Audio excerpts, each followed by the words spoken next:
The internal arts, Tai Chi, Hsing-I, and Bagua, are different from external arts in the way the body moves to generate power. There are many skills required that take years to develop. The four main skills are establishing and maintaining the ground path, maintaining Peng energy at all times during all movement, using whole body movement, and silk reeling energy.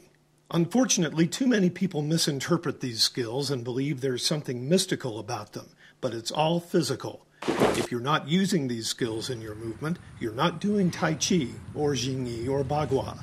In my online school, every movement in every form, every self-defense technique is broken down into the internal body mechanics that are required for these to be powerful martial arts. If you move your Peng away from me, then I got you.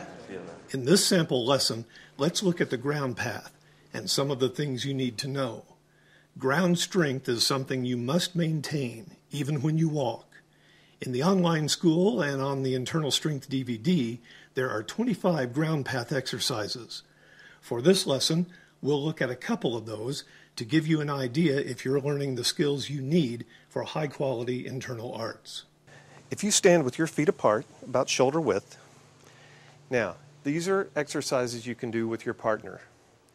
I'm going to push into Tom's shoulder and push slightly downward. And what you want to do is not push back, but try to feel your body, the force going into the ground through your right foot.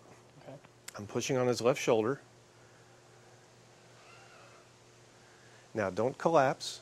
Try to stand there and imagine a path from your foot to the shoulder as I push in. Feel that going into the ground, don't you? Yes. Less weight comes off my left foot. That's the ground path. Now, put just a little bit of a push, very slight, from your foot into the shoulder. There you go. Not too much. Now, in the internal arts, Hsing-I, Tai Chi, Bagua, the goal is to maintain that ground path at all times. Every move you make, even as you step, you're trying to maintain Peng and the ground path. Okay? This is exercise number 1. Now, what you want to check with your partner is that they don't push back. Push on me. Now, if you feel them tense up and push, then they're doing it wrong. So you have to call them on it and say, stop. Don't push back. Take it to the ground so you relax. Now, if he pulls his arm away suddenly, he shouldn't feel this. I shouldn't do that. If you do that with your partner and pull your arm away all of a sudden, if they're pushing back, push back strong. Yeah, that was not too bad though. A lot of people really go off balance. So this is exercise number 1. This gives you a feeling of where the ground is. Okay, now get into kind of a halfway stance and put your hand out. Okay? Now, I'm going to push into the hand. Now you bring your foot over this way just a little. There you go. And relax the knees. I'm going to push straight into his hand, and you're going to try to take it to the ground again. Don't push back. There, that's good.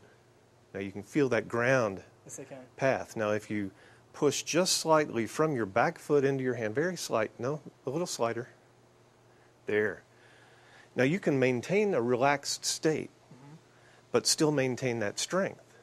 And that's what the body structure is trying to develop. Strength at all times. So that's exercise number 2 with the hand. Now turn your palm this way. There you go. Now relax. I'm keeping him straight here. Relax your knees. Try to relax the lower back a little bit. Relax the arm, and as I push in, straight in, you can do this with your partner, push straight in, he takes it to the ground and tries to feel the press going into the ground. Now, when I push him here, I should feel the ground. It should be like pushing into a metal rod. Now, he's collapsing a little bit, that's okay. Now, try to firm it up so that you don't collapse when there, that's it. Very good. When people get the path going, they're not stiff, but it's a very firm feeling when you press in, and they're not pressing back. So make sure they're not pressing back on you with their muscles. Now, if I go like this, you're a big guy, push in. take the other hand, both hands. Now I'm going to try to get in the right position here. And I'm going to relax the lower back. I'm going to extend my shoulder blade just a little bit, spread the joints out a little bit, and go ahead and push. A little more, more. I'm relaxed, and he's a pretty strong guy. And go ahead and push. Okay. Now that I've set up a ground structure from here to here, and I'm as relaxed as I can be, but as you can see, there's strength. Yes. Tai Chi, Bagua, to a certain extent Hsing-I, which appears a little harder. But these arts appear very smooth and relaxed. But they call it iron wrapped in cotton. That's the cotton. But the iron is the structure that gives you the strength. This is the first of 10 sample lessons you'll receive. In the online school at internalfightingarts.com, there are hundreds of video lessons, downloadable ebooks, audio, and other material to help you develop high-quality internal arts skill. You're invited to try 2 free weeks as a member.